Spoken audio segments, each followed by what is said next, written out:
C'est facile de prier pour le changement, mais sommes-nous vraiment prêts pour le changement à venir? Nous voulons le changement, mais nous nous y opposons. Ce n'est pas aussi simple que nous le croyons. Nous allons en parler aujourd'hui dans Jouir de la vie de tous les jours.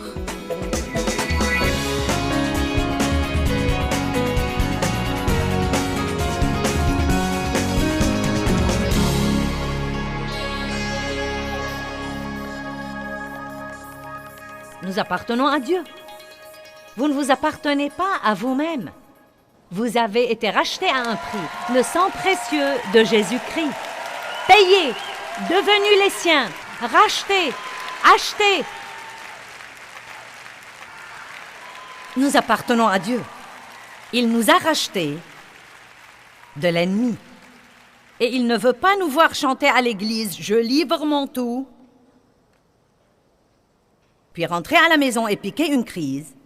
La première fois où il nous demande de faire une petite chose que nous ne voulons pas faire ou que nous n'avons pas envie de faire. Donc nous avions dans notre jardin cet arbre-là qui poussait absolument dans toutes les directions. Sérieusement, il avait cette branche qui allait bien au loin. J'ai vu un arbre aujourd'hui.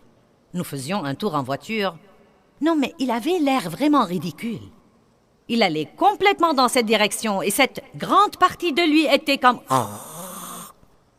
J'ai pensé, mince alors, il faut que quelqu'un taille ça. Je crois que c'est la réaction de Dieu à notre égard. Il faut que quelqu'un taille ça. Il faut que quelqu'un te fasse taire.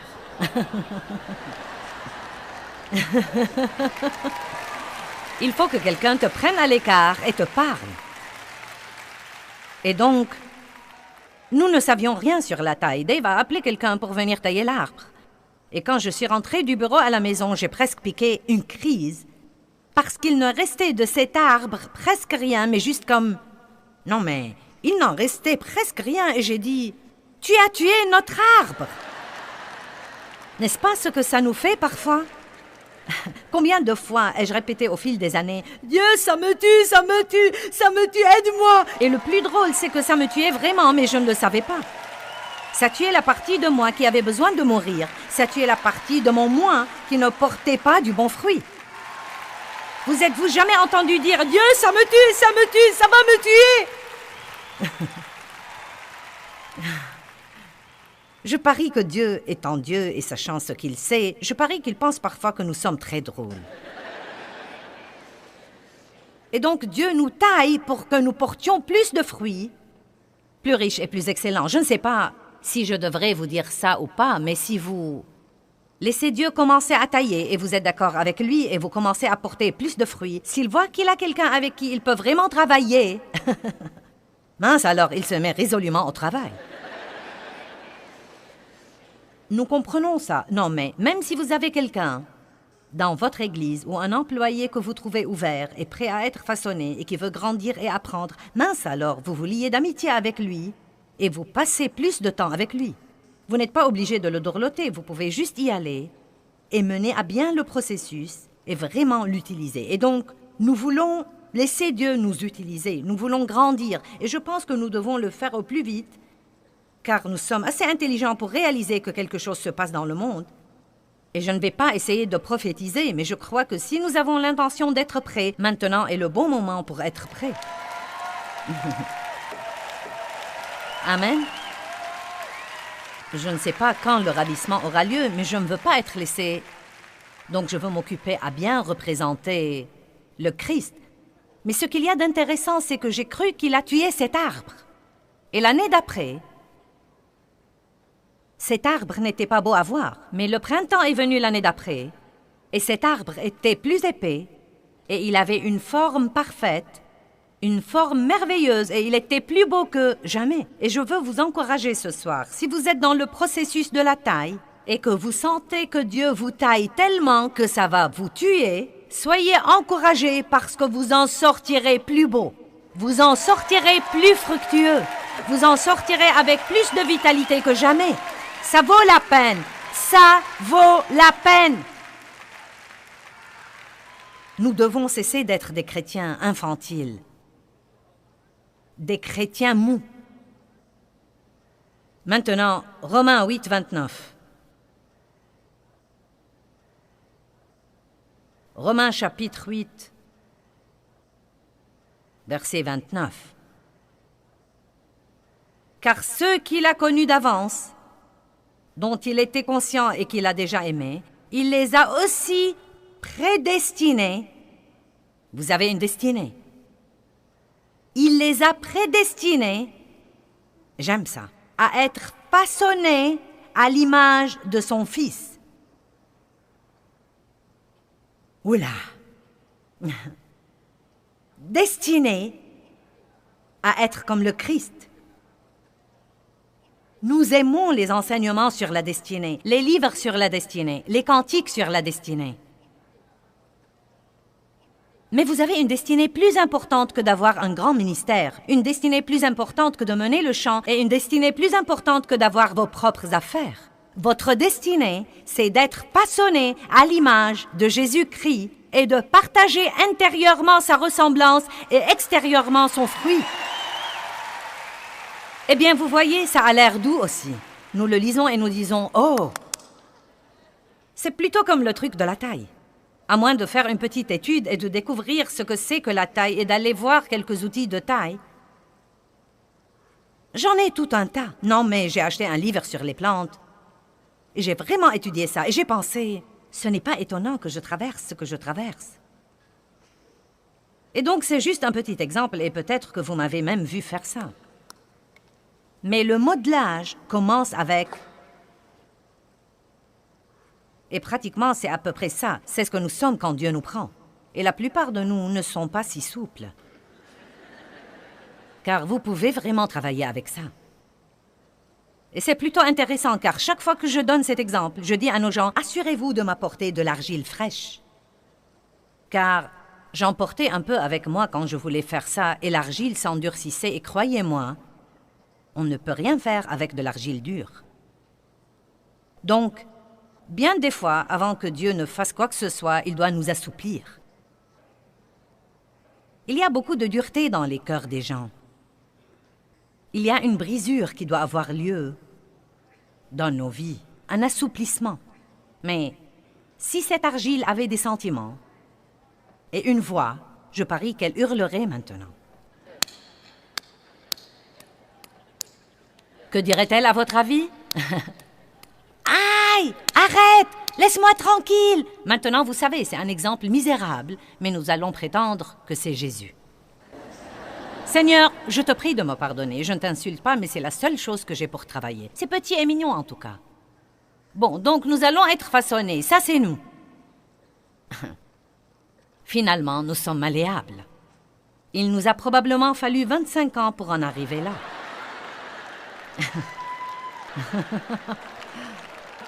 Il nous a fallu beaucoup d'eau de la parole pour en arriver là. Donc maintenant, nous allons être façonnés à l'image de Christ. Oh oh! Il n'y a pas assez de place pour moi. Cela veut dire quoi, à votre avis? Oh oh! Ceci doit partir. Nous allons nettoyer la chair, Paul. Je l'ai déjà prévenu, je lui ai dit, surtout ne laisse rien sur leur chair. Ceci doit partir. Ah! Oh, oh, oh. N'enlève pas ça aussi, non, non, non, non. Ceci doit partir.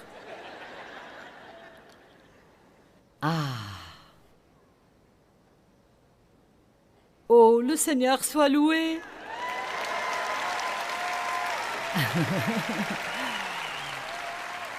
Allez, vous avez tous compris? C'est un processus. La transformation. Je veux vous lire une histoire. Je l'ai trouvée il y a des années. Et croyez-moi, bonté divine, ça m'a beaucoup aidé car je n'avais aucune idée de ce qui se passait.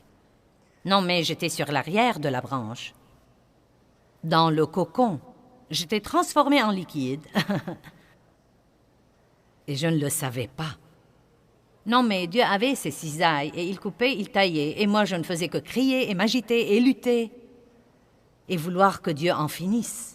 Et je ne sais même pas où j'ai trouvé cette histoire, mais vous savez quoi? Elle m'a sauvé la vie et peut-être qu'elle aidera quelqu'un ici ou quelqu'un qui nous regarde à la télé quelque part dans le monde. C'est l'histoire de la tasse à thé. Un couple est allé dans un magasin d'antiquités et ils ont vu cette très, très, très belle et magnifique petite tasse à thé posée là-haut sur une étagère. Et ils sont tombés amoureux de cette tasse et ils ont pensé, nous devons avoir cette tasse à thé. Donc ils admiraient la tasse à thé. Et tout d'un coup, la tasse à thé a commencé à parler. Et elle a dit, je n'ai pas toujours été comme ça. À une certaine époque, personne ne voulait de moi. À une certaine époque, je n'étais pas du tout attrayante. Voyez, il y a eu une époque dans ma vie où j'étais juste une vieille et dure motte d'argile grise. Et le maître potier est venu me prendre un jour et il a commencé à me tapoter et à me remodeler. Et je lui ai dit, arrête, qu'est-ce que tu fais? Ça fait mal. Ah! Laisse-moi tranquille. Et il m'a simplement regardé et m'a dit, pas encore. Puis il m'a mis sur un tour et il a commencé à me faire tourner et tourner et tourner. Et j'ai été tellement prise de vertige que je pouvais à peine voir et j'avais la nausée. Et j'ai su que je déraillais. Puis j'ai dit, sors-moi d'ici, je ne supporte pas ça. Et il m'a regardé et il m'a dit, pas encore. Finalement, le jour est venu où j'ai pris une autre forme. Tout ce tournoiement avait en fait quelque chose. Tout ce tapotement et cette pression et ce pincement m'avaient donné une nouvelle forme. J'ai pensé, ouf, c'est fini. Puis tout à coup, il m'a mis dans ce grand four. Il a dit quelque chose à propos de la première cuisson. Mince alors, il faisait chaud là-dedans. C'est incroyable ce qu'il faisait chaud là-dedans. Et j'ai pensé, je ne peux pas supporter cela. Je vais mourir, ça va me tuer. Sors-moi d'ici vite. Tu ne m'aimes pas du tout. Pourquoi me laisses-tu ici? Tu peux me regarder par la vitre de la porte du four. Tu peux voir ce que j'endure. Tu peux me sortir d'ici. Pourquoi me laisses-tu ici si tu m'aimes? Allez, je sais que nous avons eu ces conversations. Je lui disais, d'accord Dieu, je sais que tu es Dieu, je sais ce que tu peux faire, ce n'est même pas la peine de te lever du trône pour faire ça. Juste regarde dans ma direction et tu pourras faire disparaître tout ça. Pourquoi me laisser dans cette situation? Mais il ne m'a pas sorti. Il a regardé par la vitre de la porte du four et m'a dit, pas encore. Finalement, la porte du four s'est ouverte. Il m'a sorti et m'a mis sur une étagère. Ah, ouf! Mince alors, Dieu merci, c'est fini. Il m'a posé ici un moment, puis il a commencé à me peindre, et bon sang, qu'est-ce que ça puait. Il a changé ma couleur du gris à ce joli bleu que j'ai maintenant. Et j'ai dit, mince alors, ce truc pue, il m'étouffe. Je n'aime pas cette odeur, arrête, arrête, arrête, arrête, arrête. Et il m'a regardé et il m'a dit, pas encore. Et il m'a remise dans le four une deuxième fois. Ça s'appelait la deuxième cuisson et le four a été 2 fois plus chaud que la première fois. Et j'ai pensé, maintenant je suis sûre que je vais mourir. Il m'est impossible de survivre. Je sais que j'ai survécu la première cuisson, mais je ne survivrai pas celle-là. Tu dois m'écouter, s'il te plaît, maître potier. Sors-moi d'ici, ça va me tuer. Sors-moi, sors-moi, sors-moi. Pas encore. Puis un jour, la porte s'est finalement ouverte. Et il m'a sorti et m'a posé là-haut sur cette étagère pour que je me calme. Parfois, Dieu doit nous mettre sur une étagère pour que nous puissions nous calmer. Allez maintenant, c'est un bon sermon. Non, mais je ne saurais vous dire ce que ça représente pour moi. Je porte ça avec moi depuis des années et quand Dieu m'y mène, je le partage. Et j'espère que ça vous aidera ce soir. Et écoutez, Dieu vous transforme en quelque chose qui vous surprendra quand il aura fini. Et non seulement ça vous surprendra, mais ça surprendra encore beaucoup de personnes qui vous connaissaient avant.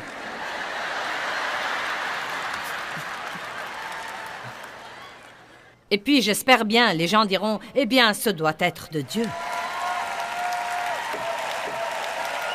Pour Dieu, toutes choses sont possibles. Amen. Maintenant, ajoutons ceci pour faire bonne mesure. Si Dieu peut vous changer, Il peut certainement changer aussi ces autres personnes que vous connaissez et qui vous frustrent. C'est gratuit.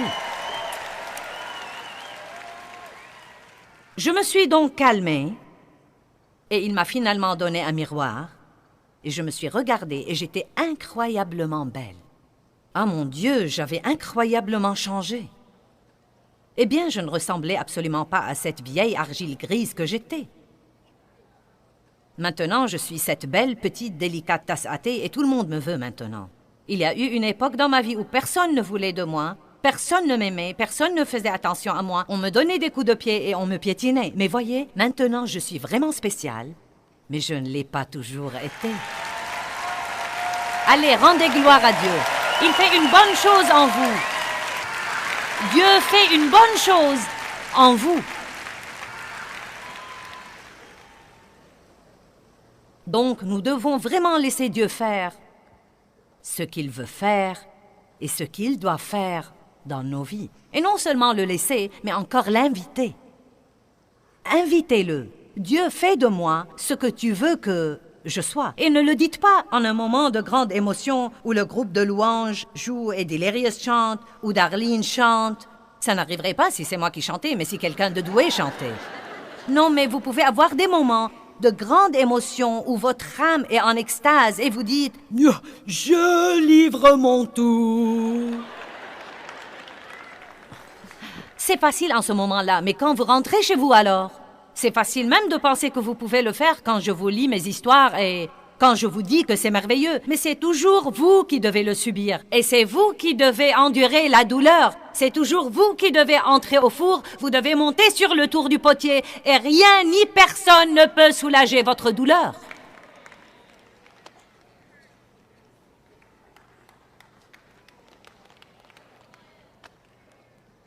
Parfait. 4 personnes dans cette section sont excitées. Et puis-je vous dire une chose? Vous allez avoir mal en tout cas. Pourquoi donc ne pas avoir mal pour quelque chose qui sera finalement bénéfique? Il n'y a rien de plus effrayant que d'envisager de rester tel qu'on est. Maintenant, ça, c'est effrayant. J'espérais avant que Dieu me laisse tranquille. Maintenant, je prie qu'il ne me laisse jamais tranquille. Dieu travaille sur moi, travaille sur moi, travaille sur moi. Les gens dans le monde ne veulent pas Dieu dans leur vie. Pourquoi? Pourquoi est-ce que les gens ne veulent pas Dieu dans leur vie? Pourquoi personne ne veut de Dieu dans sa vie? Parce qu'ils ne veulent pas être sous une autorité. Ils ne veulent pas que quelqu'un leur dise quoi faire. Ils veulent faire ce qui leur plaît. Ça s'appelle l'humanisme. À ma façon, ou pas question. Et plus on a des gens comme ça, plus nos problèmes seront grands et difficiles. Plus les gens s'éloignent de Dieu, plus nos problèmes seront grands. Heureuse la nation dont l'Éternel est le Dieu. Toute nation qui sert Dieu sera bénie. Vous savez, il y a beaucoup de choses dans notre histoire et certainement dans l'histoire de certaines nations qui nous regardent partout dans le monde. Il y a beaucoup de choses dans votre histoire. Et il y a eu des moments où le peuple servait Dieu. Toute notre constitution dans ce pays est basée sur les 10 commandements. Nos administrations publiques sont remplies de versets bibliques. Non, mais nos pères fondateurs ont tout basé là sur la parole de Dieu. Et juste en 200 courtes années, écoutez, nous sommes la nation la plus jeune du monde. En 200 courtes années, nous sommes devenus la nation la plus grande sur la surface de la terre. Comme miracle, ça se pose un peu là. Non, mais ce que Dieu a fait là est un miracle extraordinaire. Mais bon sang, nous perdons du terrain très rapidement. Ce ne sont pas les pécheurs qui renverseront la situation. Nous devons prier et nous devons commencer à faire du bruit. Nous sommes une armée. Nous ne devrions pas être odieux, nous ne devrions pas être méchants, mais nous devrions parler. Nous sommes une armée. Nous sommes une armée.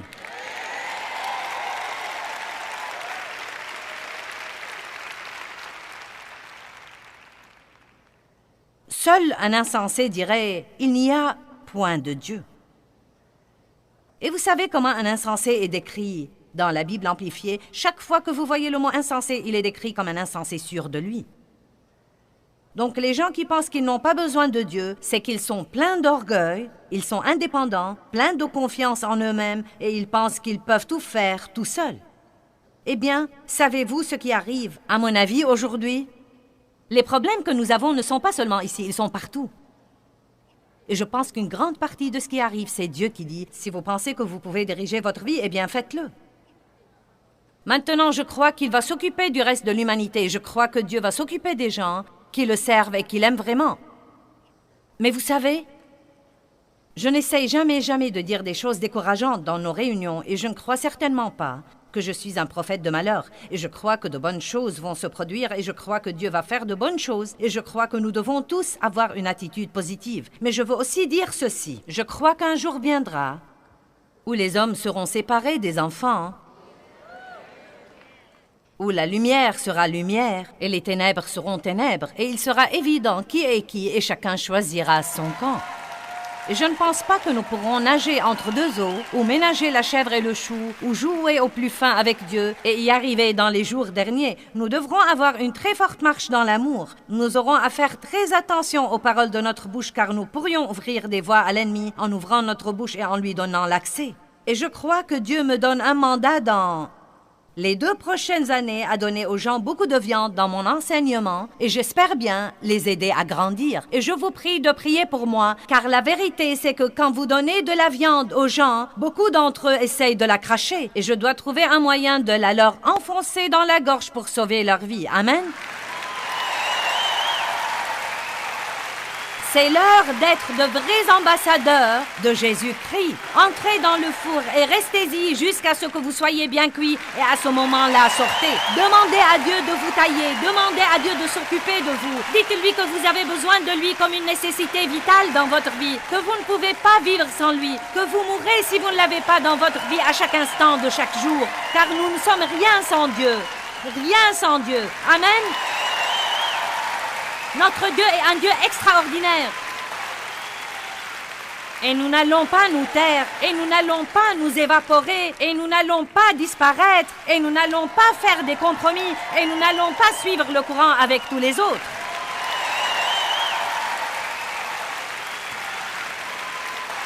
Ce n'est pas trop tard pour que le corps de Christ se lève. Donnons aux gens qui ne veulent pas Dieu dans leur vie quelque chose afin qu'ils le veuillent. M'avez-vous entendu? Allons, donnons aux gens dans le monde qui croient qu'ils ne veulent pas Dieu dans leur vie. Donnons-leur quelque chose afin qu'ils le veuillent. Laissons-les voir ce que c'est que l'amour. Laissons-les voir ce que c'est que la joie. Laissons-les voir ce que c'est que la paix. Laissons-les voir ce que c'est que d'être un croyant dynamique, embrasé, excité, passionné de Jésus-Christ. Notre Dieu règne. Notre Dieu règne. Dieu, nous te rendons grâce et nous te louons pour ta bonté. Je suis contente que tout le monde soit enthousiasmé, mais je ne veux pas que ça s'arrête là. Je veux qu'ils le mettent en pratique, qu'ils soient déterminés, qu'ils aillent jusqu'au bout avec toi et qu'ils soient tout ce que tu veux qu'ils soient. Chaque croyant qui devient un croyant mûr est dangereux pour le royaume des ténèbres. Chaque soldat qui est armé et qui est prêt à lutter, devient dangereux pour le royaume des ténèbres. Sachez qui vous êtes. Étudiez les grandes choses que Dieu a faites dans le passé et ne les oubliez pas. Chaque fois qu'Israël oubliait Dieu, il revenait à l'esclavage. Je demande à ceux qui nous regardent à la télé, si vous ne croyez pas en Dieu, si vous n'avez pas reçu le Christ comme votre sauveur, sortez de l'obscurité. Il vous aime. Il veut avoir une relation avec vous. Il veut une relation personnelle avec vous. Il veut s'occuper de vous. Prions tous cette prière maintenant. Les gens à la télé qui ont besoin de Christ peuvent la prier avec nous. S'il y a quelqu'un ici qui veut recevoir le Christ, vous pouvez prier aussi. Prions tous ensemble. Père Dieu, j'ai besoin de toi. Jésus, je crois en toi. Je crois que tu es mort pour moi. Tu as répandu ton sang pour moi.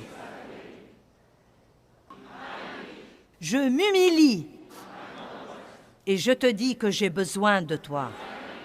Pardonne-moi pour avoir essayé de vivre sans toi. Je suis un pécheur. Pardonne-moi mes péchés. Viens vivre en moi. Je veux être un chrétien. Je veux être un vrai chrétien. Fais ce que tu veux faire dans ma vie. Fais de moi ce que tu veux que je sois. Je t'aime. Je suis à toi à jamais. Amen. Seigneur, nous t'aimons tellement, merci. Nous te louons. Nous te louons. Vous savez, la transformation est un processus et ce n'est pas nécessairement un processus facile. Je crois que Dieu seul peut le faire et le faire comme il faut.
Tôi xác quyết